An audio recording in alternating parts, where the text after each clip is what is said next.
Obrigado. Professor Clóvis Nunes. O senhor falou que Allan Kardec era maçom, ou foi maçom. Pergunto, como pode um espírito tão evoluído fazer parte da maçonaria, onde sabemos que ali estão os espíritos mais rudimentares, materialistas, egoístas, ateus, etc.? A pergunta demonstra um desconhecimento total da maçonaria.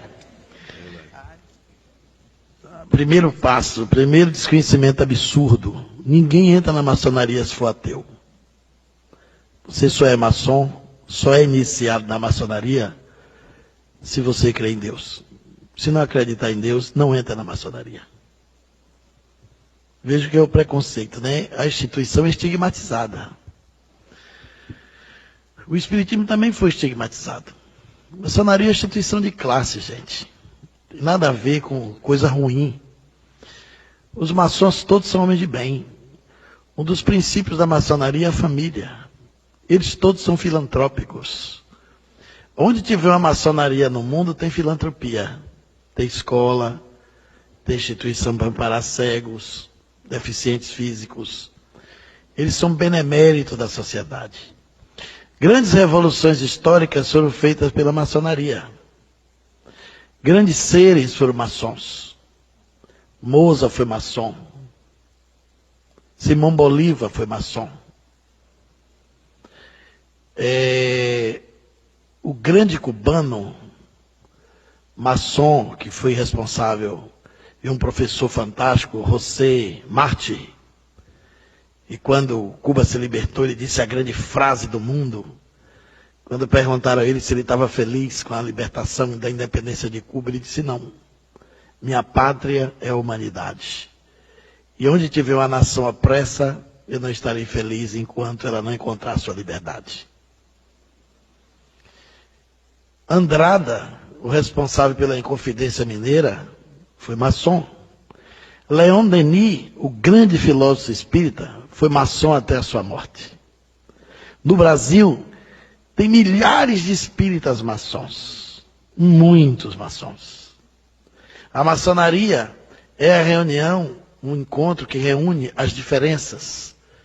Tem católicos, protestantes, muito poucos, mas tem, espíritas, tem padres maçons ativos, empresários, tem judeus, maçons.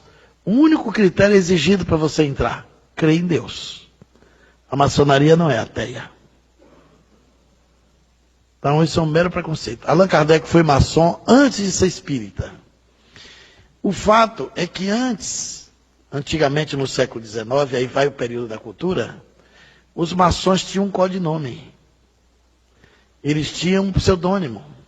E não se apresentava com o nome original. Do mesmo jeito que Dom Pedro I foi maçom, e a maçonaria foi responsável pela independência do Brasil, foi tudo arquitetado lá, como a revolução também da Bolívia e outros grandes feitos da humanidade, foram conspirados na maçonaria. Tiradentes foi maçom. Tomás Antônio Gonzaga foi maçom. A Inconfidência Mineira toda foi maçônica. Então tem muitas coisas maravilhosas da maçonaria. E o grau 9º da maçonaria é um grau esotérico, onde se tem muito de espiritualidade. Eu não sou maçom, mas conheço a instituição. E fui numa loja maçônica em Curitiba, convidado para uma palestra. Uma loja belíssima, onde eu vi um dos poemas mais incríveis, em uma mesa de granito preto, e uma luz em cima, as letras cravadas no granito, embaixo o relevo, branco, e uma caveira perfeita, quase polida, belíssima. Tem gente que não acha beleza na caveira, mas essa era bonita. E na frente da caveira tinha um verso. E você lia assim: ó mortal que aqui me vês, nesse estado em que hoje estou, eu já fui como tu és, um dia serás como hoje sou. todo maçom tem o seu túmulo antecipado, devidamente cadastrado, para saber onde vai ser sepultado. Eles acreditam na vida após a morte. Eles chamam de Grande Oriente Eterno. É claro que é uma instituição toda simbólica. A maçonaria foi a guardiã do conhecimento humano na época que você não tinha como se libertar das opressões. Não tinha direitos. Ela foi a instituição que guardou direitos, que garantiu a defesa das pátrias, os direitos civis, garantiu muita coisa útil. Então eu sei que a pessoa está no senso comum da maçonaria, que pensa que lá tem um bode preto, que eles fazem culto ao demônio. Também já pensaram isso no espiritismo. Ainda tem gente que pensa hoje em dia. Então, é importante conhecer isso. A pergunta, de qualquer forma, revela a necessidade de conhecer. Quando Allan Kardec se tornou espírita, ele ficou sendo um maçom adormecido. Porque não existe ex-maçom. Você, quando não passa a frequentar, você é chamado de maçom adormecido. Eu estudei, durante 6 anos, fenômenos paranormais dentro da ordem maçônica. Tem muitos fenômenos lá. Que é uma instituição milenária e guarda muita coisa interessante. E é uma instituição benemérita, que merece todo o nosso respeito, nosso aplauso e consideração. Claro que tem os maus maçons, mas também tem os maus cristãos, tem os maus espíritas, tem os maus padres, né? Tem os maus profissionais, tem os maus médicos, tem os maus advogados. Isso não macula a instituição. É um crime da estrutura humana. É um defeito humano que está em todas as posses e em todos os lugares.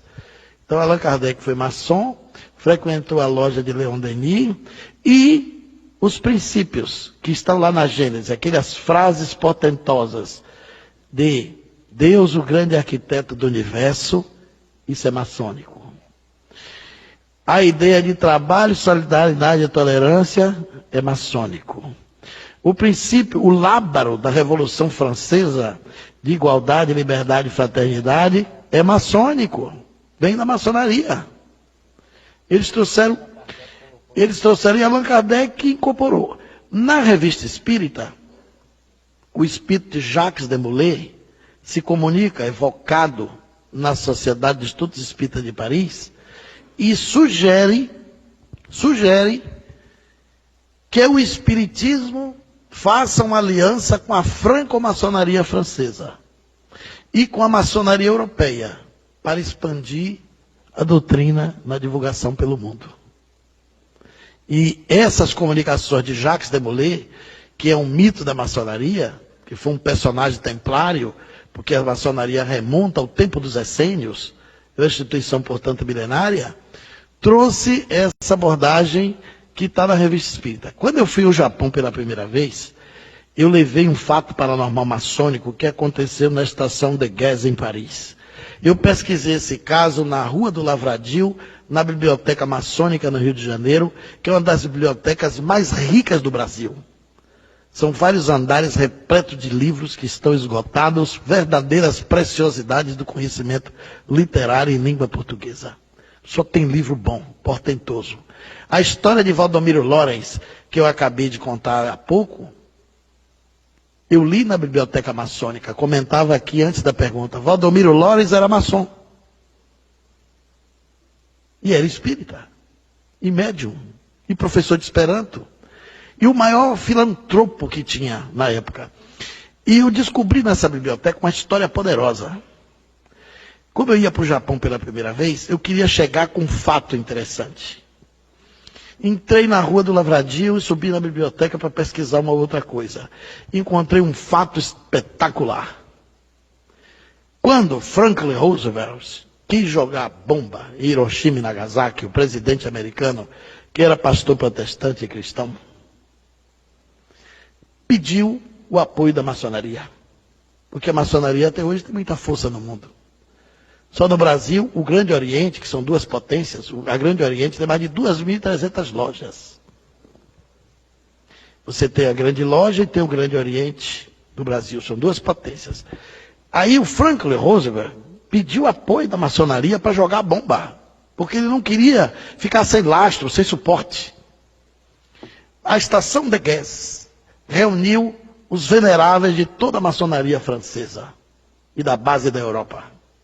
Se reuniram para decidir se apoiava ou não a jogada da bomba nas duas cidades de Hiroshima e Nagasaki, a bomba atômica. Mais de 30 oradores se inscreveram para falar. Na última hora, um orador francês. E geralmente era colocado pela ordem do grau maçônico para falar. Esse homem tinha um grau elevado e 2 oradores pediram venha para falar depois. Acabou que ele foi sendo o segundo orador. Ele falou durante 35 minutos. Todos os oradores suspenderam a palavra. A maçonaria foi contra a bomba. Ninguém precisou falar mais nada. O silêncio foi sepulcral. Feria todos os princípios maçônicos. Matar. Explodir bomba num povo inocente, matar civis. Os princípios maçônicos são todos princípios pacifistas, de fraternidade universal. Quando esse orador terminou, teve um jantar maçônico. Procuraram o homem. O homem desapareceu. Sumiu. 2 secretários da loja no outro dia foram mexer nos arquivos e viu um livro. No livro tinha uma fotografia, uma pintura. E era o orador. E foram mostrar o venerável da loja. Olha aqui, o orador de ontem. Ele disse, impossível. Será que foi ele mesmo? Ficaram na dúvida. E o rapaz disse, foi eu que fiz a inscrição dele. O orador se chamava Conde Saint-Germain. Estava morto há muitos anos. Ele se materializou dentro da maçonaria, fez um discurso de 35 minutos e estagnou o apoio da bomba atômica do Japão. Eu abri minha conferência com isso. Na plateia tinha 2 maçons. A maçonaria estava chegando no Japão naquela época. Esses 2 maçons me levaram ao encontro do Dr. Hiroshi Motoyama, diretor da Universidade de Ciências Humanas, que também era maçom, um grande cientista japonês. Então a gente tem que ter muito cuidado para não embarcar na onda do ouvir dizer. Porque durante muito tempo os espíritas também faziam parte com o demônio. Na época do regime militar, os militares obrigaram os centros espíritas a ter livro de presença e até hoje tem centro antigo que tem o por vacina. Aquilo é porque os militares receberam a queixa que os espíritas eram comunistas. Foi a cruzada dos militares espíritas que impediu que a ditadura fechasse todos os centros espíritas do país. Muito centro espírita foi apedrejado no começo do século, inclusive lá na Bahia, nos anos 40, 50, porque dizia que a gente evocava Satanás. E até hoje tem gente que pensa que o espiritismo e macumba é a mesma coisa. Então, a maçonaria é uma instituição benemérita. E Allan Kardec, depois da doutrina espírita, não frequentou mais a maçonaria. Não porque ela fosse uma instituição equivocada, mas por causa dos afazeres, das obrigações, ou porque no espiritismo ele se descumpriu do dever de seguir os símbolos. E a maçonaria tem rituais, tem símbolos, tem paramento.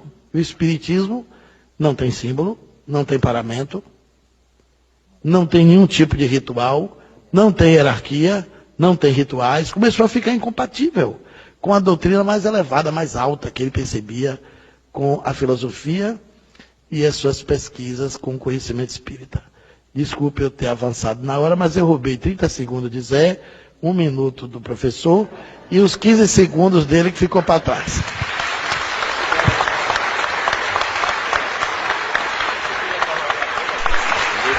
Eu queria só fazer um complemento, porque, isso aqui, olha, não é uma biblioteca ambulante. Olha, gente, olha, meu Deus do céu, olha, até eu estava cansado, passou meu cansaço, porque eu estou aprendendo, né? A gente está sempre aprendendo. Eu queria fazer só uma alusão, eu não conhecia a maçonaria. Eu via muito falar, ler e tudo mais. E o ano passado, eu acho que foi o ano passado, né? Foi eu, você e Débora. A gente foi receber um convite de uma loja para dar uma palestra por causa de um livro que e atiçou muito eles, que chamam o livro Arqueologia do Ser, né? Que eles estudam inclusive lá. E nós fomos convidados a uma palestra e tudo mais, tinha que ser convidado, foi o pessoal. E eu tinha uma curiosidade muito grande, né? Olha, acreditem que lá eu dei uma das melhores palestras da minha vida, não foi? Foi até eu que sou crítico de mim mesmo, que eu nunca... Foi um negócio fantástico, a energia. Meu, aquilo ali, aquelas pessoas estudando, eles estudam, eu não vi nem bode preto que me disseram. Não é? Eu não vi ninguém dizendo que tinha que matar uma pessoa, pelo menos por mês, né? Não é? Desencarnar ninguém. Não tem nada disso, é tudo que o professor Cláudio falou e eu me senti muito bem lá.